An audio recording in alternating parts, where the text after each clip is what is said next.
and many others. The name of our town is Grover's Corners, New Hampshire. Just across the Massachusetts line. 40 degrees, 42 minutes. Longitude, 70 degrees, 37 minutes. The first action is a day in our town. The day is May 7th, 1901. Time, just before dawn. The morning star always gets wonderful bright the minute before it has to go down, doesn't it? Now, in the show, we have a wedding scene between George and Emily, but we won't be showing that to you right now. You see, we want to know how all this began. This wedding, this plan to spend a lifetime together. I'm awfully interested in how such big things begin. You know how it is, you're 21 or 22 and you make a few decisions. Then whoosh, you're 70, you've been a lawyer for 50 years and that white-haired lady by your side has eaten over 50,000 meals with you. How do such things begin? George and Emily are going to show you now the conversation they had when they knew that, as the saying goes, they were meant for one another. But before they do it, I want you to try and remember what it was like to have been very young, and particularly in the days when you were first in love. When you were like a person sleepwalking, and you couldn't quite see what street you were in, and didn't quite hear everything that was said to you. You were just a little bit crazy. Can you do that for me, please? Now that they're coming out of high school at 3 o'clock, George has just been elected president of the junior class, and as it's June, that means he'll be president of the senior class all next year. Emily has just been elected secretary and treasurer. I don't have to tell you how important that is. Yep, there they are, coming down Main Street now.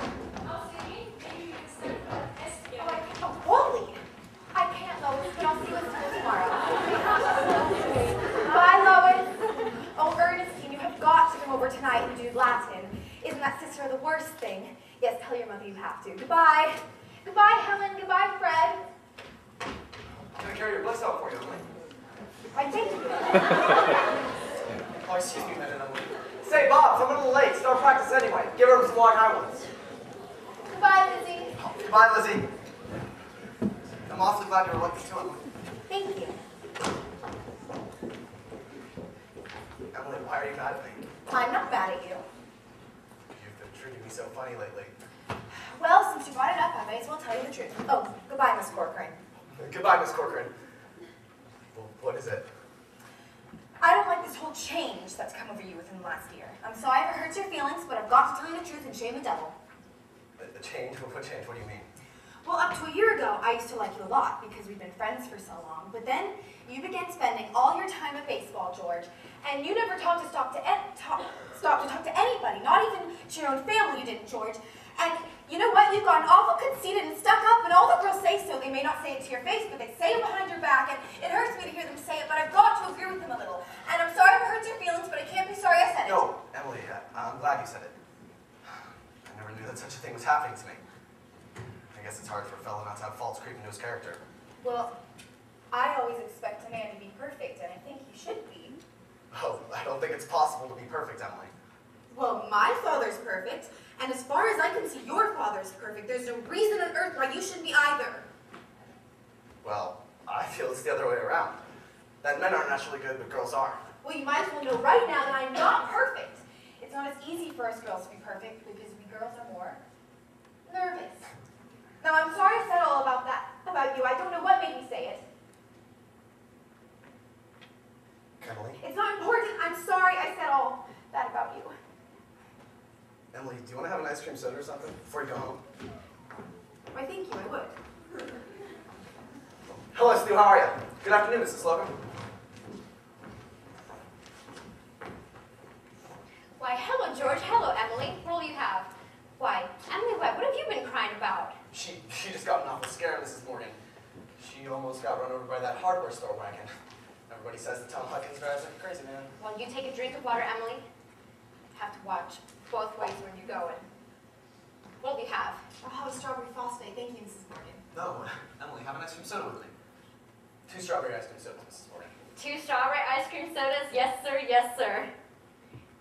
There are 125 horses in Grover's Corners this minute I'm talking to you. State inspector wasn't here yesterday, and now they're bringing along these automobiles.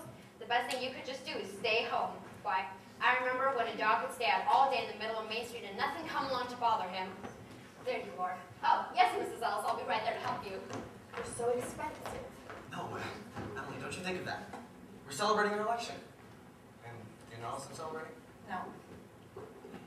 I'm celebrating because I've got a friend who tells me all the things that haven't been told me. Oh, no, George, please don't think of it that way. I'm sorry I said all that about you. I really didn't. Emily, I'm glad you spoke to me like you did. But you'll see, I'm gonna change so quick. You bet I am. And Emily, I want to ask you a favor. What? Emily, if I go away to state agriculture school next year, will you write me a letter once in a while? I certainly will, George. I certainly will. Seems like being away from Grover's Corners for 3 years, you get out of touch with things. But maybe letters from Grover's Corners wouldn't be so interesting after a while. I mean, I know Grover's Corners isn't the most interesting place when you think of home in Hampshire, but I think it's a very nice town. The day wouldn't come when I wouldn't want to know everything that's happening here. I know that's true, Emily. I'll try to make my letters interesting.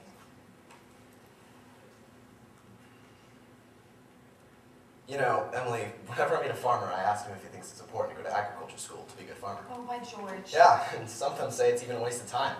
That you can get all those things anyway out of the pamphlets the government sends out. And Uncle Luke's getting old. He's about ready for me to start taking over the farm tomorrow if I could. Why? And like you say, being gone all that time in other towns, meeting other people, gosh, if anything like that can happen, I don't want to go away. I guess new people aren't any better than old ones. I'll bet they almost never are. Emily, I feel that you're as good a friend as I've got. I don't need to go and meet the people in other towns. Why, George, maybe it's awfully important for you to go and learn about cattle judging and soils. I mean, of course, I don't know. Emily, I'm going to make up my mind right now. I won't go. I'll tell Pa about it tonight. Oh, why, George, it's a whole year away. I don't see why you decide right now. Listen, Emily, I'm glad you spoke to me about that fault in my character. What you said was right, but there was one thing wrong. And that was when you said that for a year now I wasn't noticing people. And you, for instance. Why, you say you were watching me when I did everything. I was doing the same about you all the time.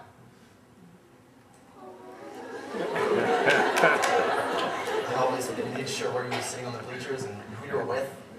And for 3 days now I've been trying to walk home with you, but something's always gotten in the way.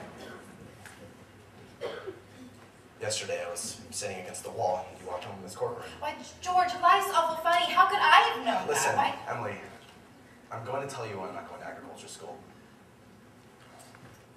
I think that once you found a person you're very fond of, I mean, a person who's fond of you too and likes you enough to be interested in your character, well, I feel it's just as important as college is. And even more so. That's what I think. I think that's awfully important too, George.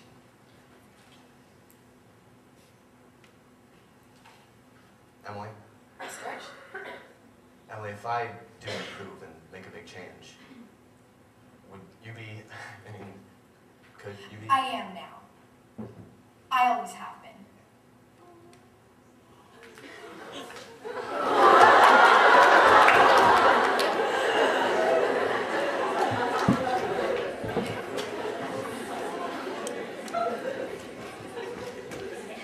So I guess this is an important talk we've been having. Yes, George, yes.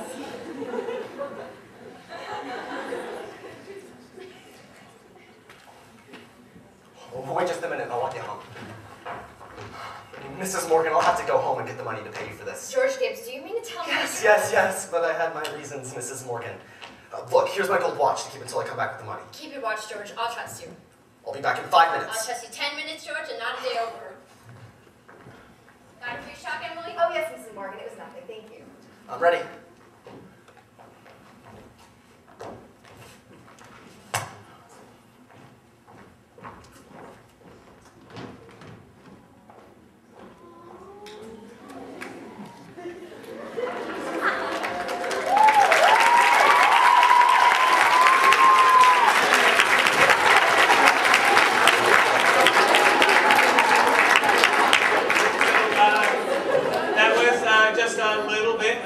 What we have for our town.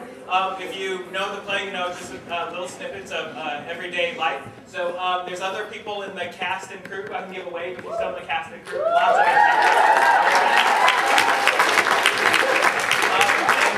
and I know you were a little disappointed, but in case you didn't read the newspaper, there actually is a kiss in the play.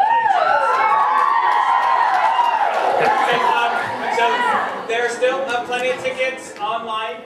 Ticketguys.com. Don't do the www. That's getting a little confusing. So you buy them online, but also for for the students, we have a $10 discount at the door. So what you do is you show up whenever the box office opens, a half hour before the performance. Tell them you're a student. If you have ID, that can help. And then you get into the show for $10. And tonight you get dinner also for that $10. So it's an American play, so we have good old American food, fried chicken, mashed potatoes, and things like that. So come tonight. So tonight we have a 6 p.m. reception, and then the show starts at 7. And then Friday night and Saturday night, the show is at 7 o'clock both nights. So we hope to see you there. Hope you enjoyed our production of Our Town. So see you at the show.